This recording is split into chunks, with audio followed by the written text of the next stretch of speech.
pork knuckles, Canadian pork hot. Ganun yan, kumpleto ng ingredients ito, kaya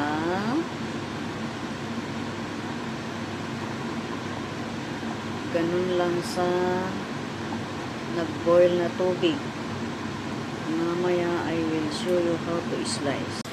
Ngayon na tutusukin natin paglulusot yung chopstick sa laman. Luto na.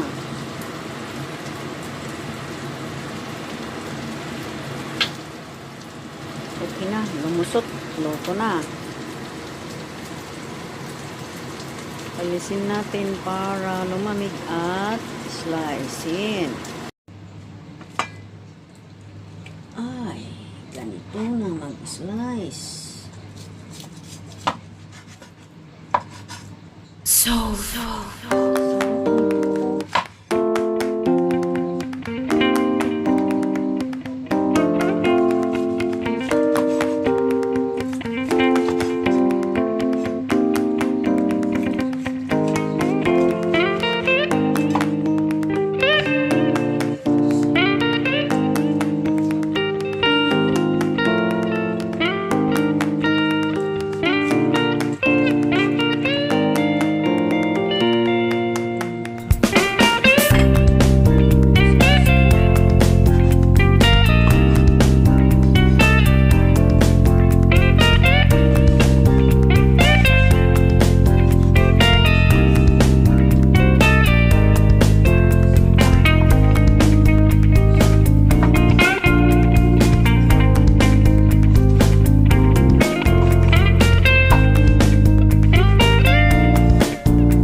Buto na itapon.